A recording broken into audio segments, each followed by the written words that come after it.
A well-regulated militia being necessary to the security of a free state. The right of the people to keep and bear arms shall not be infringed.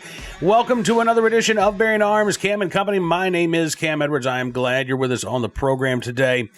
I could spend hours just talking about what is going on in Ukraine, the response of the population there in Ukraine, not only the members of the military, but the everyday citizens who've seen their country under attack have responded in many cases by picking up arms themselves. But, look, we've seen some pretty extraordinary instances of unarmed citizens doing what they can to try to stop that invasion, whether it is the occupants of a Ukrainian village turning out at a crossroads to try to prevent a tank from moving forward. That's pretty brave when you are unarmed and you're standing in front of a tank, and yet we've seen that, but we've also seen Ukrainians, making Molotov cocktails, getting a hold of AK-47s and other semi-automatic firearms so that they can, again, not only protect themselves, protect their families, but protect their nation as well. And while, yes, it is true that an AK is not much use against a thermobaric missile or a thermobaric bomb, we are seeing the courage and the extraordinary bravery and the will to fight on the part of the Ukrainian people, I think, have an impact in terms of the response from the rest of the world. And I don't think that the response from the rest of the world would be what we have seen were it not for that fighting spirit of these armed citizens in Ukraine. So we're going to continue to follow what is going on there. It is tough, given the delays in recording this and uploading it to make sure that, we've got information as it's happening on a program like this. But we are going to continue talking about what is going on, because I do think that what we have seen, the response from, again, average Ukrainians, some of whom have never held a gun before in their lives until the last few days, I think what we are seeing here is a remarkable demonstration of the fact that the right to keep and bear arms is necessary. It is needed in this day and age, despite what gun control advocates might say, that it's a dead letter or it's an anachronism. It doesn't matter. Oh, it's just old and outdated. No, it's not. And there are tens of millions of Americans who are not interested in giving up our right to keep and bear arms. Not because we're particularly worried about the idea of a foreign invasion happening here in the United States next week or next month, because we don't know what the future might hold.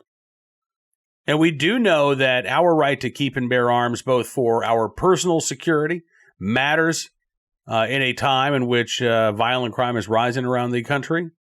But we know that the security of a free state definitely still depends on the right of the people to keep and bear arms, because we're watching that play out in Ukraine, both in terms of trying to stop the Russian invasion, and if and when the Russian ground forces take control of the country, I think you're going to see that those armed citizens shift to a resistance force. And we're going to be talking more about that in the coming days as well.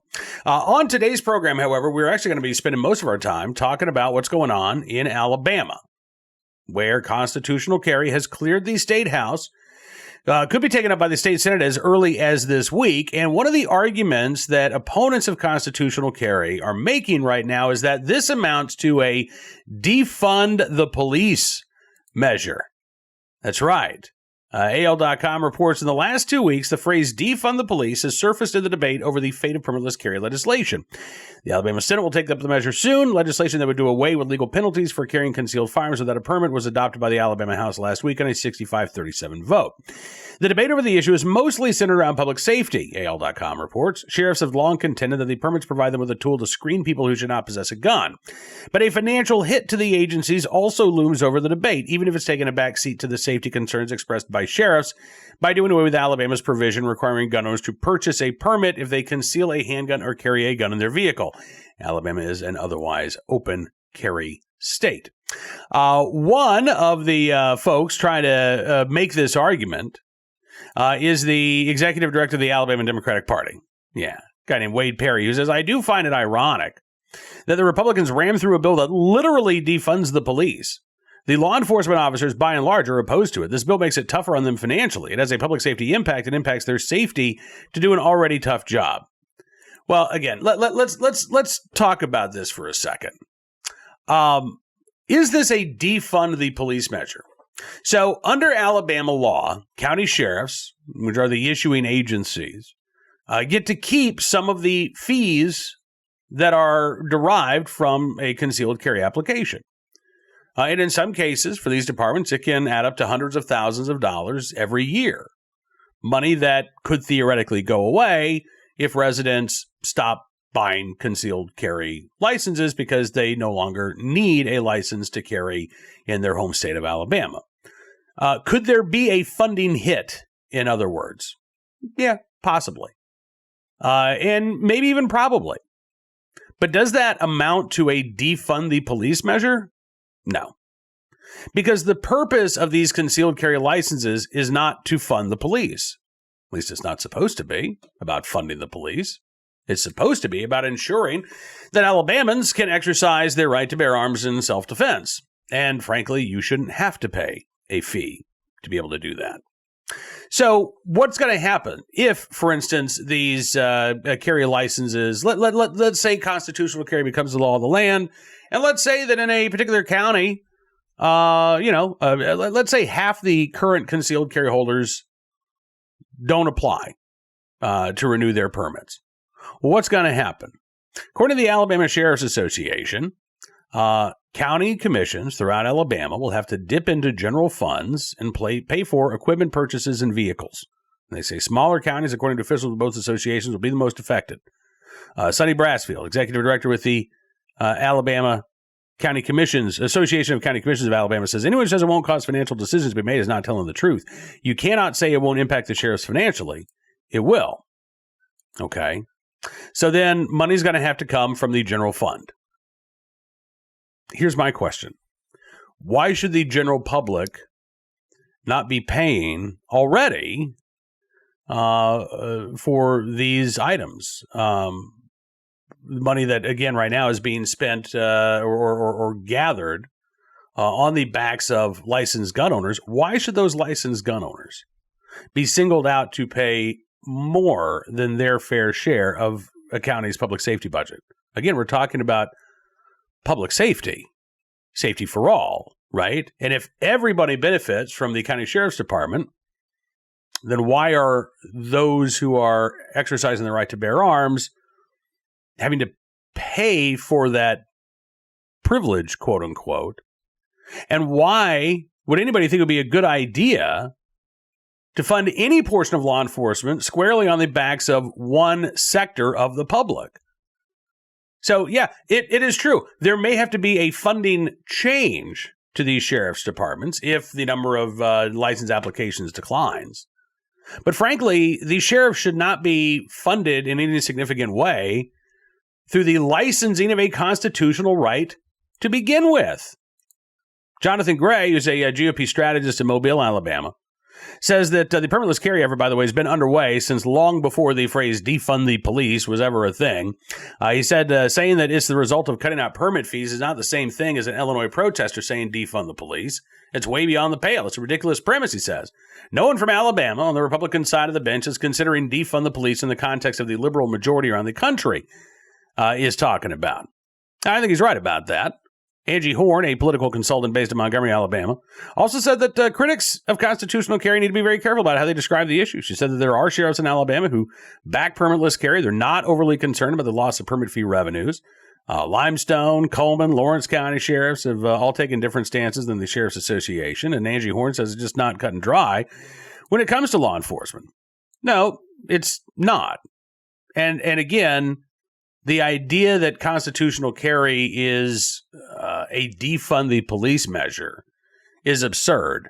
We don't know what the impact will be on sheriff's budgets, but I would argue again that these sheriff's departments should not be getting extra funds solely because one of their residents wants to exercise their right to bear arms in self-defense. That, to me, is awfully close to a poll tax. And Alabama has a long and shameful history, as do many other states around the country, of, again, putting these fees in place in order to prevent people from exercising their constitutionally protected rights. So we'll keep our eyes on what's going on in Alabama. Again, this measure has cleared the state house. I would say that's the easier of the two legislative chambers for constitutional carry. I think it is going to be a tougher fight in the state Senate. But I would encourage Alabama gun owners and Second Amendment supporters to contact their state senators. Let them know what you think about constitutional carry. And we'll keep our eyes on this. We'll bring you any more details and developments as they happen. Right now, let's turn our attention to today's armed citizen story, our good deed of the day, our Recidivist Report. We'll start there with a story out of Chicago, CWB Chicago reporting. On the man the prosecutors say burglarized 3 restaurants in Chicago a month after they dropped charges for burglarizing another restaurant. That's right. This gentleman, Larry Banks, already an 11-time convicted felon. And back in January of 2019, he was on parole for burglary. He was charged with burglarizing a restaurant in the Edgewater neighborhood of Chicago. Those charges were dropped last month, and in what appears to be a pretty remarkable bit of jailhouse lawyer on the part of Larry Banks. He represented himself in that burglary case, and apparently did a good enough job. The prosecutors ended up dropping those charges just last month, but he was back in court on Sunday, according to CWB Chicago, charged with burglarizing 3 more restaurants in the Uptown neighborhood. A crime spree that started back on February 13th. Broken windows. Police believe that the burglar used bricks or his feet, ended up stealing money from cash registers. And now Mr. Banks has been charged with 3 of the 5 burglaries that police first documented in that alert. He is suspected, according to CWB Chicago, of participating in more than just those 3. As CWB Chicago reports that back in April of 2011, so more than 10 years ago, prosecutors charged Banks with burglarizing a business in Uptown. He took the case to a bench trial. A judge found him guilty, sentenced him to 14 years in prison based on his extensive criminal background. But he got out of prison after way less than 14 years. April of 2011, he was charged. By May of 2018, he's already out. Just had to serve half of his sentence. 7 months after he was released from prison, prosecutors charged Banks with burglarizing a restaurant called Little India. Police said the fingerprints left inside the restaurant came back to Banks. Banks fought the case for nearly 3 years. Last month, January the 6th, prosecutors dropped the case. And again, CWB Chicago says Banks allegedly began burglarizing restaurants again within just a few weeks. So we'll see what happens with these most recent charges for Larry Banks. But maybe the 12th time, I guess this will actually be the 13th time that he's been charged. Maybe the 13th time will be the lucky occasion that helps him turn his life around. Kind of doubting it, but hey, I'm an eternal optimist. Today's armed citizen story from Kansas City, where police say a homeowner shot and killed an armed intruder over the weekend. According to the Kansas City Star, this was Sunday morning. Officers with the Kansas City Police Department dispatched about 9:30 Sunday morning to the 3800 block of Northwest Berry Road. As they were on the way, they were told that there was a shooting nearby, just a couple of blocks away. At the scene of the shooting, according to the Kansas City Star, officers made contact with a resident of the home who said that an armed intruder had broken inside and that he was forced to defend himself as a result. Resident of the apartment said he shot the intruder. Police said that intruder was declared dead at the scene. At this point, they don't know whether the intruder and the homeowner knew one another. They're also working out whether or not that initial disturbance call and the shooting were connected. Police say the resident of the home is cooperating with detectives. At this point, looks to be a clear-cut case of self-defense.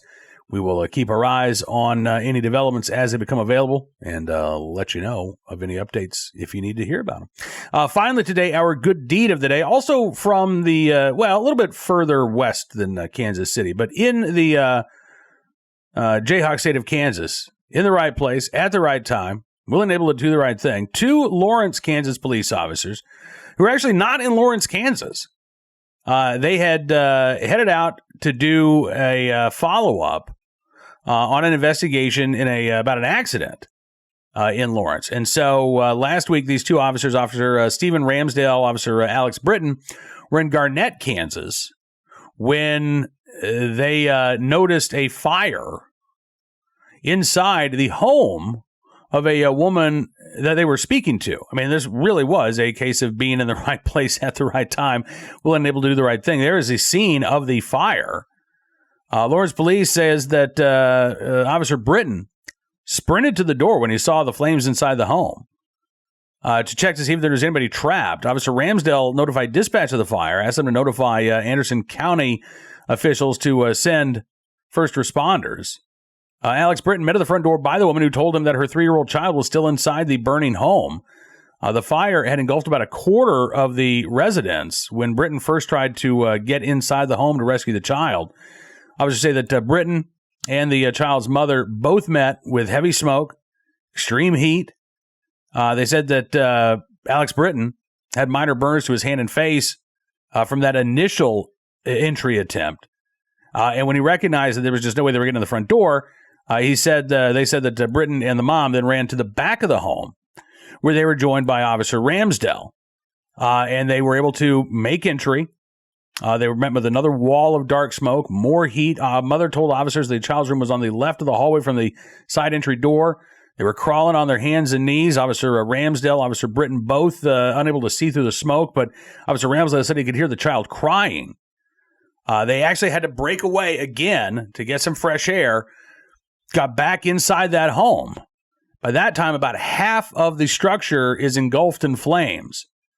And Officer Alex Britton ran to the back of the home to try to find another way into the child's room. That's when the mom ran into the burning home through the side door, with Officer Ramsdale running behind her. The child rescued by his mom. Ramsdale stood in the door using his flashlight to signal and guide them back to the safety outside of the home. Absolutely amazing. Officer Ramsdale, Officer Britton, mother and child all managed to get out of the home safely. Home fully engulfed, a total loss. All 4 taken to local hospital. Treated for minor burns and smoke inhalation. It's amazing that nobody was seriously injured. Again, the home is a complete loss, but this very well could have ended in the loss of life as well, were it not for the quick thinking and the actions of these officers from Lawrence, Kansas, who weren't even they were not even in the town where they normally are serving on duty. Again, just thought they were going to be doing a quick interview talking about an accident there in Lawrence, Kansas. Ended up saving the life of a child, helping to save the life of a child along with that child's mother. So again, in the right place at the right time, willing and able to do the right thing. We thank Officer Ramsdale and Officer Britton very much for their very good deed. And that is all the time we've got for you on this edition of Bearing Arms Cam & Company. I want to thank you, as always, for being a part of the program. Don't forget to check out bearingarms.com throughout the day for even more of the Second Amendment information that you need to know about. If you like what you see, you can always become a VIP subscriber as well. Just go to bearingarms.com/subscribe. Use the promo code GUNRIGHTS, and you can get a significant savings on your VIP membership. Not only will you be supporting the independent pro-Second Amendment journalism we do at Bearing Arms, but you will, in exchange, get free, well, not free, but exclusive commentary, news stories, analysis you won't find anywhere else. It is our way of saying thank you for your support. It really does mean a lot to us, and we thank you very much. Have a great rest of your Monday. We will see you back here tomorrow with more of the crazy world we're living in. We'll try to cover what you need to know about when it comes to staying safe and keeping your rights secure. Until then, be well, be safe, be free.